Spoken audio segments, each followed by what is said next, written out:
El doctor Hendricks me dijo que tengo suerte de seguir trabajando después de lo del viejo Vikram. No me arrepiento de nada. Cometí algunos errores, seguro. Debería haber sabido mejor que no podía confiar en la palabra de esa criatura. Pero cuando nombró a mi padre... Bueno. Supongo que eso fue lo que necesité para que todo buen juicio saliera por la ventana. No es un error que piense cometer por segunda vez. Me llamo Dr. Stephen Berry, y tengo un trabajo muy singular. Trabajo en una prisión del suroeste de Estados Unidos, a la que llamaremos Penitenciaría ASP, ya que legalmente no puedo revelar su nombre real. Como cualquier prisión de máxima seguridad, tiene su buena dosis de psicópatas, pero yo no trato con ellos. No, trabajo en el sótano donde tenemos a los verdaderos monstruos. Literalmente. Sirenas, hombres lobo, mímicos, vampiros. Tenemos toda la colección y tenemos lo peor de lo peor.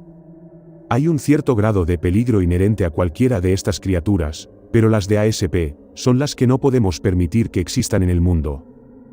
La única razón por la que siguen vivas es porque no podemos matarlas, o porque eran demasiado valiosas para matarlas. El viejo Vikram fue uno de los que no pudimos matar, sobre todo porque no sabíamos cómo.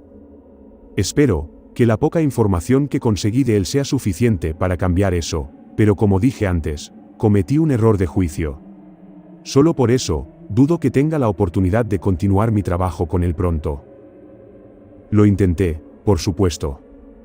Solicité una segunda oportunidad para entrevistar al viejo Vikram, pero la alcaide Parker la rechazó. No la culpo. Considerando todo, diría que me lo tomé todo muy bien, y no me importa el puesto al que me reasignaron. Creo que me conviene. El Dr. Hendricks me dio un programa rotativo de entrevistas. Ninguna tan importante como la del viejo Vikram. En su mayoría trato con la clase 2, pero realmente no me puedo quejar. Al menos son interesantes. Por ejemplo, una de mis habituales es una sirena llamada Kale. La arrestaron hace unos meses por una serie de asesinatos al norte de la frontera, aunque con su acento de chica de campo no tiene nada de canadiense. Mis entrevistas con ella siempre son interesantes. 9 de cada 10 veces, cuando entro en la habitación ya se ha quitado las esposas, aunque nunca intenta nada. Confía en mí, Doc. Por muy divertido que sea reventarte la cabeza como una uva, no vale la pena. Disfruto estando viva. Dijo, la primera vez que nos vimos. A los guardias de la puerta no les importa mucho. Así que relájate. Seré una buena chica para ti. No voy a fingir que el tono coqueto de su voz no me excitó un poco. Las sirenas son casi siempre guapas y Kale no era una excepción, con su piel besada por el sol, sus brillantes ojos marrones y su largo pelo castaño, que solía recoger en una coleta. Solía dejar desabrochados los botones superiores de su mono gris liso para mostrar su escote. Tenía una figura atlética y voluptuosa a la vez, con curvas en todos los lugares adecuados. Era el tipo de chica por la que la mayoría de la gente haría cualquier cosa, y sabiendo lo que era, si la mirabas a los ojos sin protección, harías cualquier cosa. Verás, las sirenas tienen algunos rasgos muy singulares. En primer lugar, son anfibias. Se las pueden arreglar bien en tierra, pero necesitan agua limpia para empaparse o de lo contrario se secarán y morirán. Su segundo rasgo único, es lo hábiles que son cazando. Suelen ser mucho más fuertes que una persona normal y pueden dominarla con facilidad, aunque no suelen cazar así. O tal vez me equivoque. No estoy totalmente seguro de cómo lo hacen, pero hacer contacto visual directo con una sirena puede tener un cierto efecto en una persona.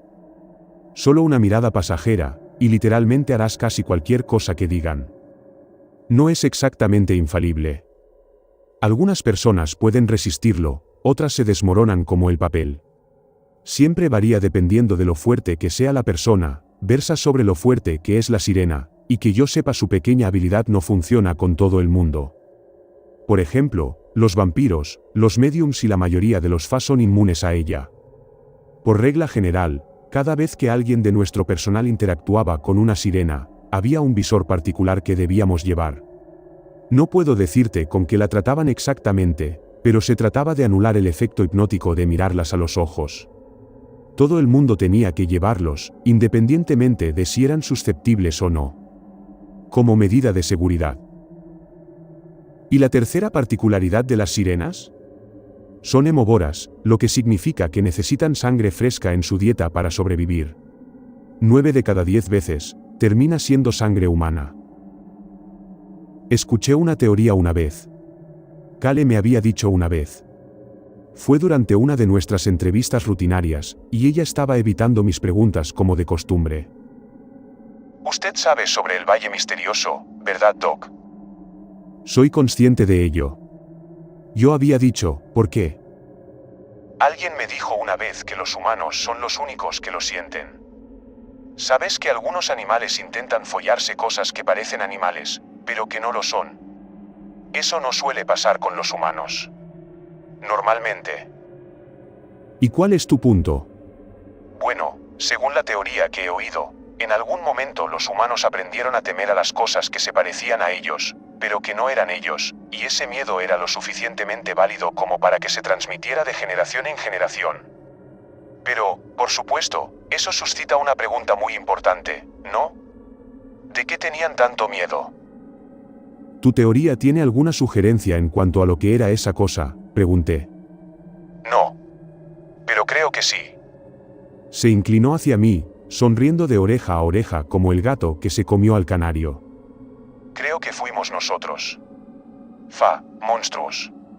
Sean cuales sean los términos que uséis. Somos su único depredador natural. Cosas como yo. Somos las únicas cosas que te cazan para comer. Mi ceño se frunció un poco. Tomé nota de lo que había dicho y me observó. Es posible. El único problema que veo con su interpretación de esa teoría es que estamos trabajando estrechamente con varios de su especie, y ahí no hay relación entre depredador y presa. Oh, Dios, doctor. ¿Ahora me está hablando como un científico? Bueno, entonces aquí está mi contrahipótesis. Todos han perdido el rumbo. Pero yo soy uno de los pocos que aún recuerda lo que soy. Lo que siempre he sido durante los últimos 500 años. Y mira a dónde te llevó eso. Le contesté. Imagino que ese tipo de actitud fue lo que te llevó a la expulsión de tu antigua comunidad y al posterior alboroto por toda la provincia de Ontario, donde mataste a 30 personas. Kale se limitó a burlarse y se reclinó en la silla. Ya te he dicho que no recuerdo cuántos eran. En lo que respecta a dónde puse los cuerpos. Bueno, ese es mi pequeño secreto. Nunca pregunté por los cuerpos. Hemos bailado este baile antes, Doc. Estabas a punto de colármela. Ella empujó distraídamente sus esposas vacías alrededor de la mesa. Solo pregunto por qué nos gustaría dar a las familias de sus víctimas un cierre. Puedes respetar eso, ¿verdad? Cariño, no hago finales felices. Aunque por ti, podría hacer una excepción. Esbozó una pequeña sonrisa, mostrando una hilera de colmillos dentados de animal. ¿Qué tal si te cuelas en mi celda una noche? Te prometo que no se lo diré a los guardias. Es una oferta generosa, pero paso. Mi reloj sonó y lo comprobé. Se nos había acabado el tiempo. Recogí mis notas y Kale suspiró. Oh, ¿ya han pasado nuestros 30 minutos? Que tengas una buena noche, Kale. Ella solo se rió como respuesta. Usted también, Doc. Nos vemos. Me guiñó un ojo antes de que los guardias entraran en la sala por detrás de ella. No opuso resistencia mientras le ponían un par de esposas nuevas y yo salía de la sala de interrogatorios. Cuando terminé con Kale, volví a mi cubículo y registré los resultados de su entrevista, aunque no puedo decir que me diera mucha información, como de costumbre. Mi misión había sido obtener más información sobre el número y el lugar de descanso final de sus víctimas. Odio llamar a alguien causa perdida, aunque después de más de un mes trabajando con ella, estaba seguro de que nunca iba a hablar. Al menos nuestras charlas eran interesantes, y ella era más sumisa que la mayoría de las otras reclusas con las que traté. Casi había terminado mi informe, cuando oí abrirse y cerrarse la puerta del despacho. Dado que era bastante tarde, yo era una de las pocas personas que seguían en la oficina, y solo eso ya me decía de quién se trataba. Los pasos se dirigieron directamente a mi mesa, rápidos y decididos. «Buenas noches, Dr. Berry», dijo la alcaide. Su voz era tranquila, así que lo tomé como una buena señal. «Alcaide», dije, mirando hacia ella para hacerle una cortés inclinación de cabeza. «¿Cómo estás?» «Estupendo. Aún intento averiguar el origen de ese maldito olor a ozono del que no paran de quejarse en la sala de servidores, pero por lo demás genial». «¿Todavía?» «Si no es una cosa, es otra», suspiró. «Supongo que estarás registrando los resultados de tu entrevista con Siren, ¿verdad?» «Sí, señora, después de eso me voy por la noche». Su mirada me dijo que no estaba a punto de volver a casa. «Bueno, odiaría retenerte, pero si tienes un momento, necesitamos que alguien tenga una pequeña charla con Maleki en el sector 2. Ya conocía a Maleki. No estaba en mi lista habitual de entrevistas, pero ya había tratado con él antes. Era un vampiro, muy viejo e intratable.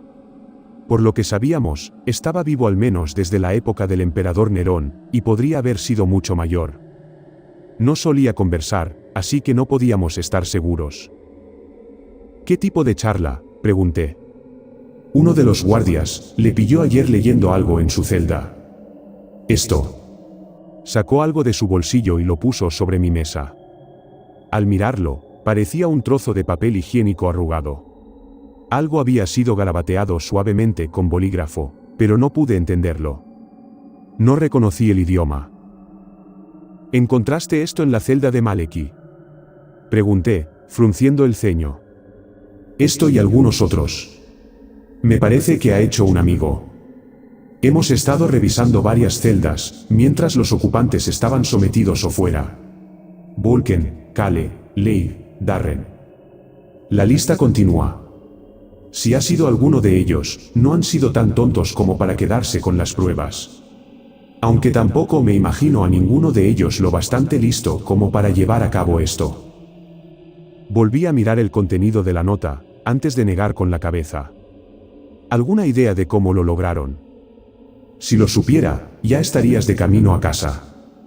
La alcaide dijo.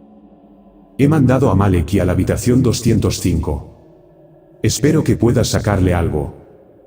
«Es un honor contar con su confianza», respondí antes de volver a mirar el ordenador y cerrar mi informe. Esto era mucho más importante. Veré lo que puedo hacer. La mejor manera de describir a Maleki sería llamarlo un estereotipo. Conocía a los vampiros. Diablos, trabajé con ellos. Aparte de ser un poco pálidos, era difícil decir que había algo raro en ellos.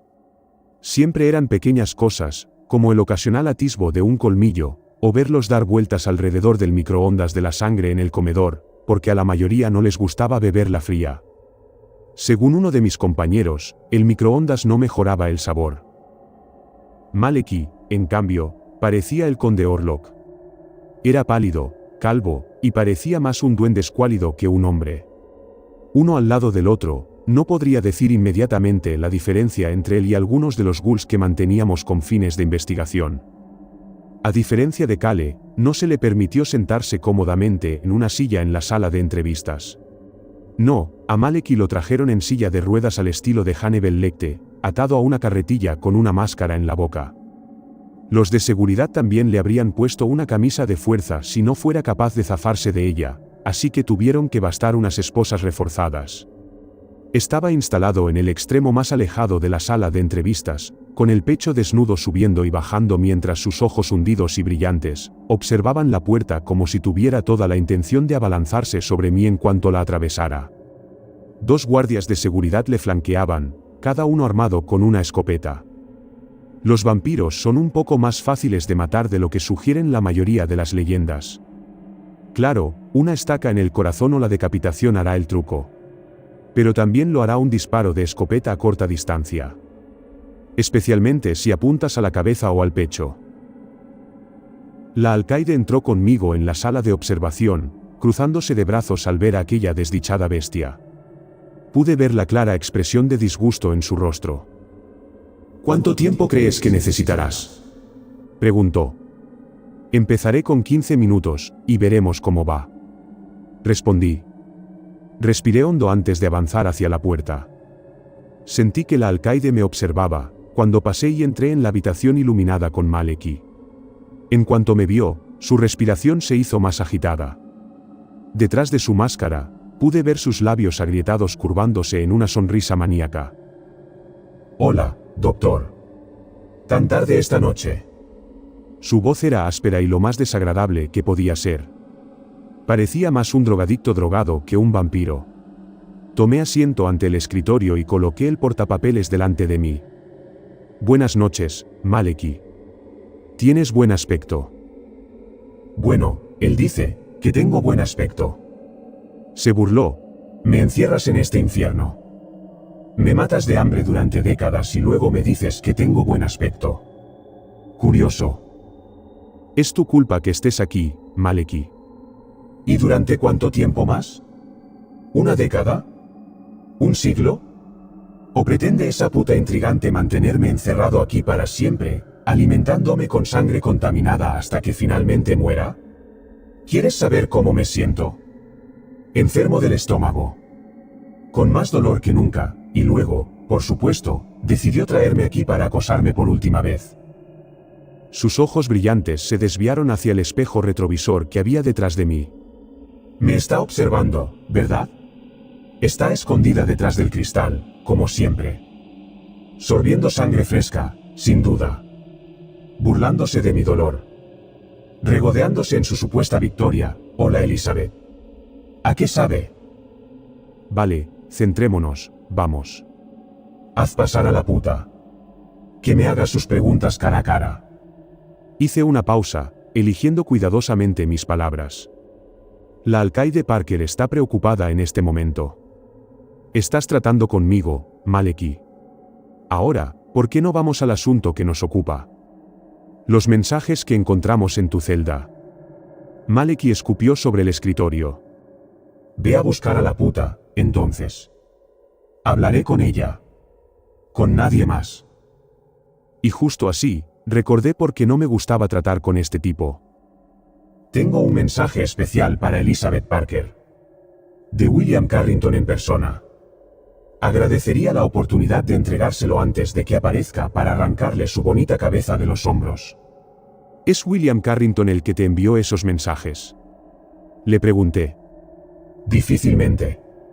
Ya no es un hombre que perdería el tiempo con gente como yo. Ya estoy muerto. Además, tengo otros amigos. Amigos más nuevos. Creo que podrían gustarle, doctor. ¿Por qué no me hablas de tus nuevos amigos? Le dije, ¿de qué cosas habláis? Eres muy entrometido, ¿verdad? Me has despojado de mi dignidad, me has matado de hambre y ahora sientes la necesidad de supervisar mi correspondencia personal. ¿Dónde va a parar? El FRB ha sido muy complaciente con usted, desde que fue puesto bajo custodia. Que elijas no consumir tus raciones de sangre, no es culpa del profesorado de aquí ni del alcaide Parker. Sangre de cerdo, gruñó Maleki, sacudiéndose contra sus ataduras. Los guardias que estaban detrás, levantaron sus armas, listos para dispararle si era necesario. Puedo olerla, asquerosa y podrida sangre de cerdo. Ni siquiera os molestáis en dejarme beber de la fuente, donde está caliente y viva. ¿Qué beberá Elizabeth?, me pregunto.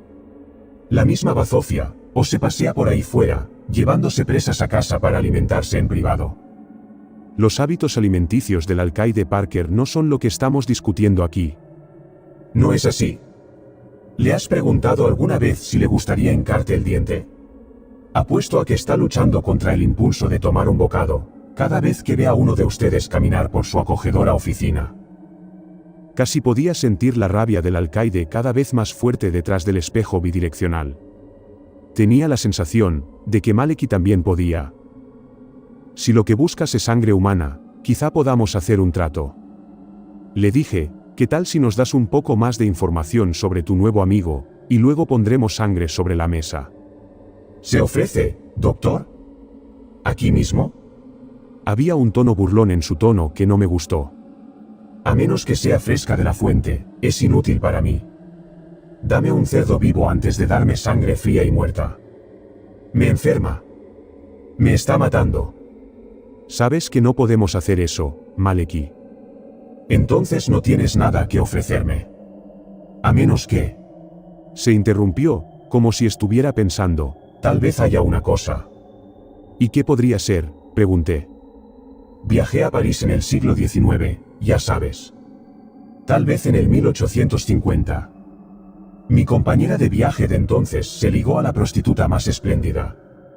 Siempre he lamentado no haberla probado yo mismo, porque no le preguntas a Elizabeth si recuerda alguno de sus viejos trucos. Por los viejos tiempos. Fue la gota que colmó el vaso. La puerta de la sala de interrogatorios se abrió de golpe. La alcaide salió disparada a mi lado, sacó su pistola de la funda y se la puso en la frente. Con Dios como testigo, si dices una palabra más no vivirás esta noche. Ella gruñó. Maleki se limitó a sonreírle, sin apenas inmutarse al ver su arma. Hola, Elizabeth. Tu nuevo atuendo no es tan bonito como el que llevabas aquella noche en París. El look vaquero no te sienta bien. Bueno, el aspecto de cadáver demacrado te sienta muy bien. Respondió, fríamente. ¿Tú crees? Deberías probarlo alguna vez. La alcaide bajó el arma, su expresión seguía cargada de un odio frío que parecía casi fuera de lugar en ella. Dr. Berry, tenga en cuenta que como Maleki se ha negado a consumir sus raciones de sangre, dejará de recibirlas. También me gustaría presentar una solicitud formal a la directora Amanda para su terminación. Tomé nota en silencio de lo que había dicho, mientras Maleki seguía mirándola fijamente. ¿Terminación? Después de todo este tiempo, te has convertido en un riesgo para la seguridad. Puedes cooperar o haré que te ejecuten personalmente. Oferta final. Se rió antes de negar con la cabeza. Bueno. Al menos es una salida. Dijo. Una bala en la cabeza podría ser mucho más misericordiosa que la enfermedad que me has dado. Así que por eso, tendré que darte las gracias. Adiós, Elizabeth. Ha sido un placer volver a verte. La alcaide se limitó a negar con la cabeza antes de apartarse de él y dirigirse de nuevo hacia la puerta. Me levanté y la seguí mientras los guardias se preparaban para volver a sacar a Maleki. Eso podría haber ido mucho mejor. Dije una vez que estábamos de vuelta en la sala de observación. Tal vez. Al menos, pronto tendremos una celda libre. Contestó ella sin rodeos. ¿En serio vas a ejecutarlo? Sí. Como he dicho, es un riesgo para la seguridad. Si no quiere revelar el nombre de su socio, enviaremos sus cartas para que las analicen y veremos qué conseguimos. Ya no nos sirve para nada. No era normal oír a la alcaide hablar con un tono de voz tan frío. Algo en ello me asustó un poco. ¿Qué hay de William Carrington?, pregunté. Eso tiene que significar algo, ¿verdad?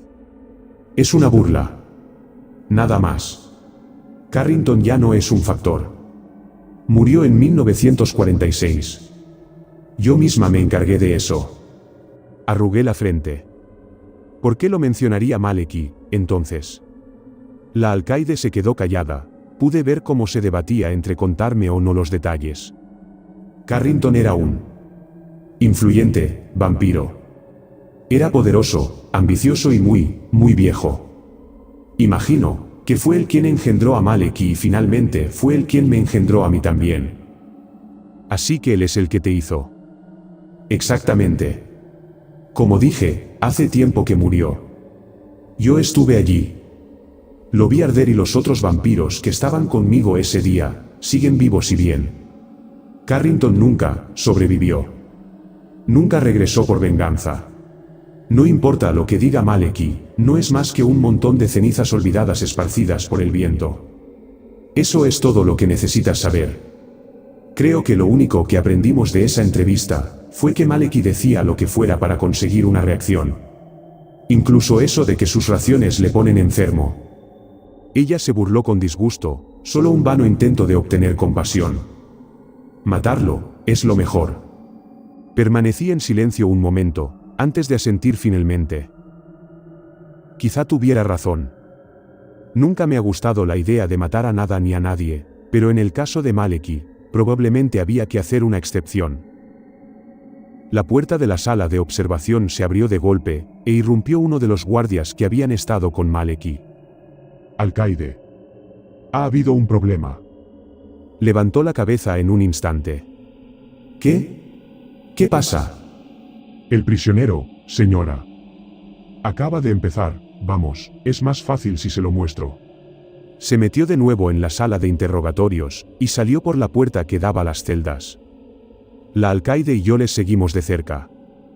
Maleki no estaba lejos. Seguía apoyado en su carretilla, aunque de su boca parecía gotear sangre negra. Su cuerpo temblaba violentamente y tenía los ojos en blanco. El otro guardia intentaba mantenerlo quieto, aunque apenas lo conseguía. Señora, acaba de empezar a convulsionar. ¿Y la sangre? Nada más mencionarlo, un nuevo torrente de sangre negruzca brotó de la boca de Maleki. Pareció tener arcadas y luchar por respirar durante un momento, antes de gemir de dolor. Señora. El guardia llamó. Señora, ¿qué hacemos? La alcaide se quedó inmóvil, mirando a Maleki, sin saber qué decir. Pude ver cómo elegía cuidadosamente su respuesta, aunque cuando habló, lo que dijo me sorprendió. Llévenlo a su celda. Ahora. Señora.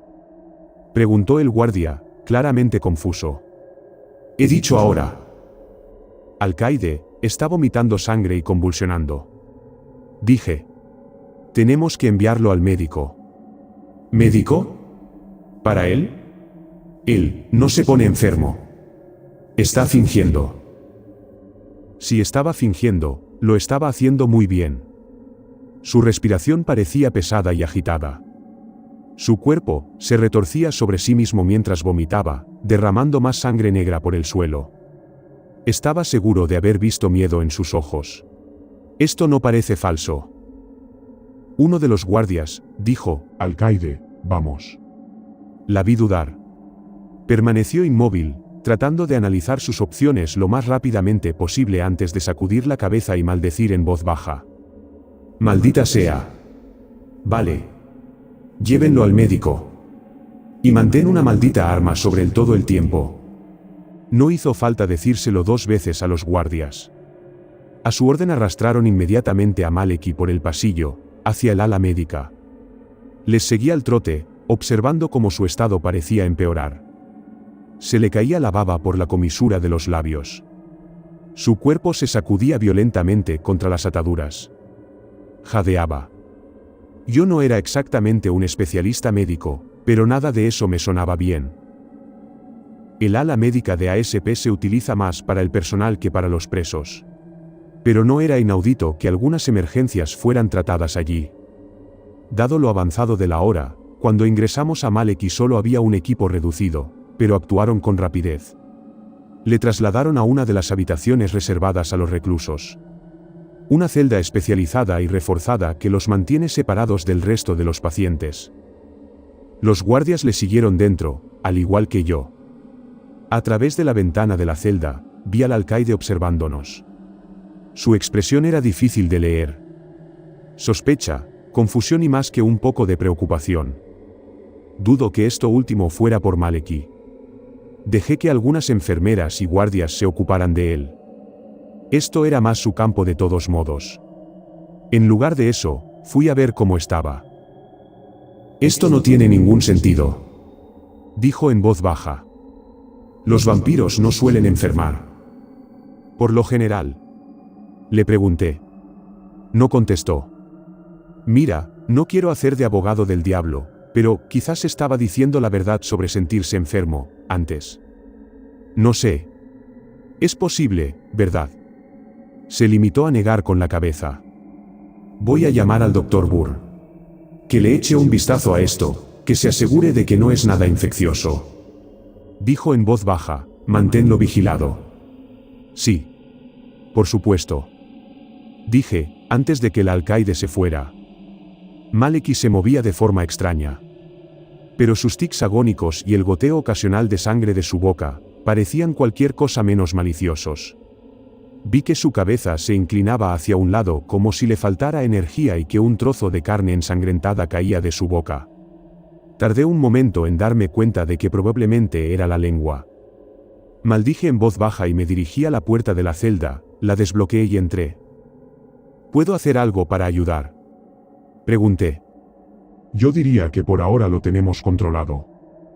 Una de las enfermeras que lo revisaba, preguntó. ¿La alcaide Parker está llamando a alguien? Sí. Al Dr. Burr, creo. Es un vampiro, ¿verdad? Así que sabrá lo que está pasando. La enfermera no respondió. En lugar de eso, observé cómo levantaba la cabeza de Maleki para ponerle una almohada debajo. Sus convulsiones ya no parecían tan fuertes. Tal vez eso fuera bueno. A diferencia de los guardias, nadie intentaba sujetarlo esta vez, y los dos guardias que lo habían vigilado se habían retirado a la pared más alejada para observarlo.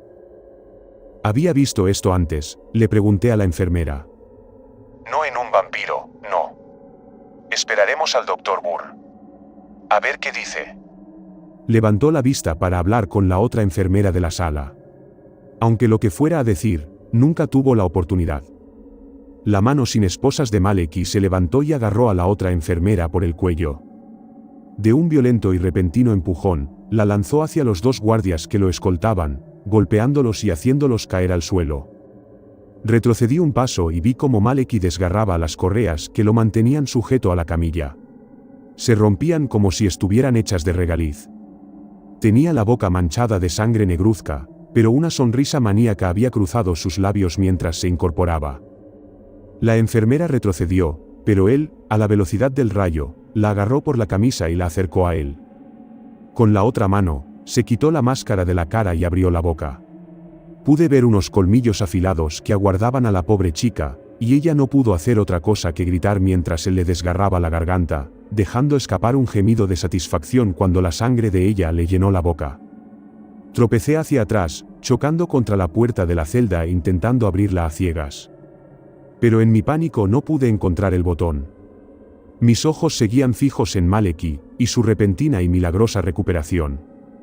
Suspiró satisfecho, mientras tragaba su primer bocado de la sangre de la enfermera, antes de arrojarla al suelo descuidadamente.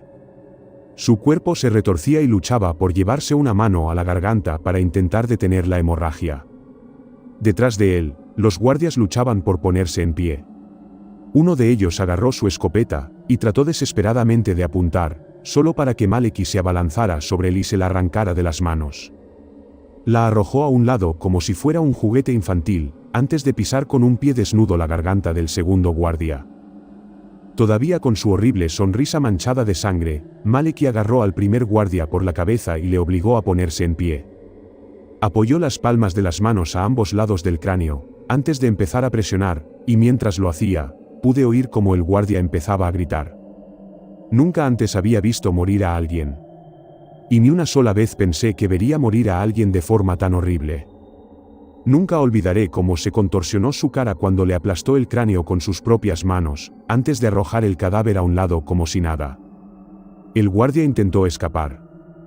Le arañó la pierna, clavándole las uñas en la carne mientras él les aplastaba la garganta.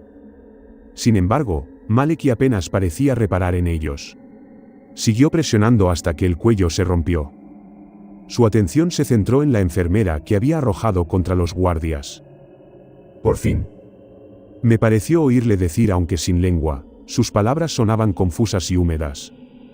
Con una rapidez casi cegadora, agarró a la mujer por el pelo y la obligó a ponerse a su altura. Luego le hincó el diente en la garganta, y a diferencia de la otra enfermera, que seguía luchando por su vida, esta vez no buscaba solo probar. Inmovilizó a la mujer contra la pared, tragando ávidamente bocados de su sangre. Ella intentó quitárselo de encima. Intentó forcejear.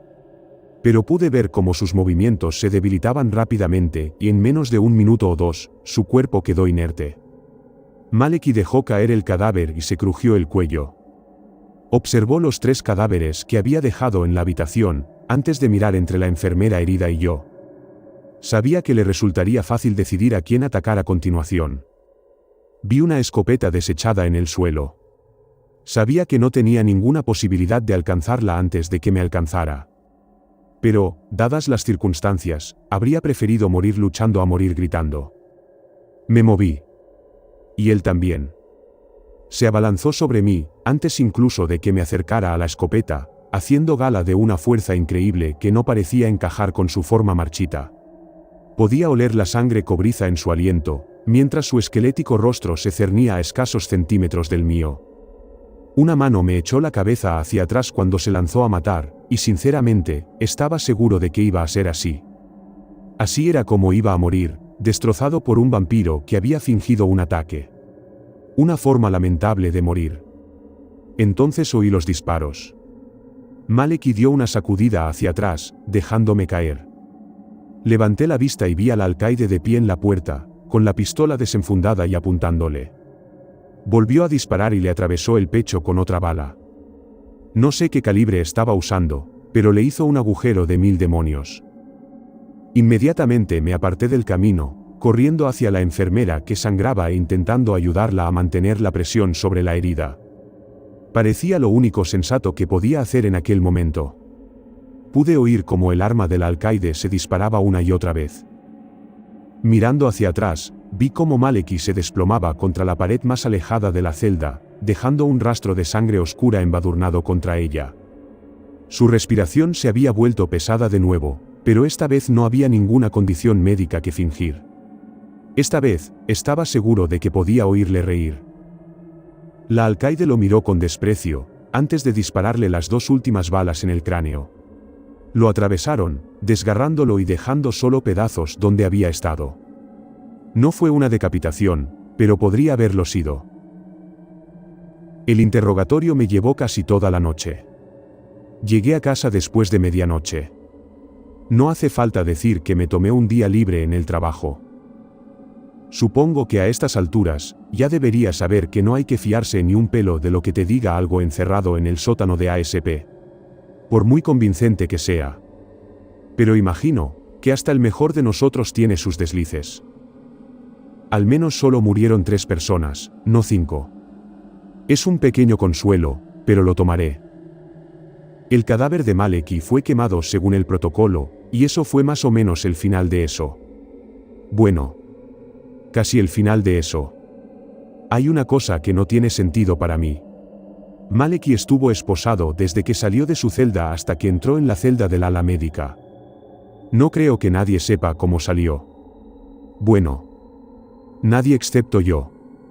No sé si puedo probar algo todavía. Pero si estoy en lo cierto, entonces creo que sé con quién estaba hablando.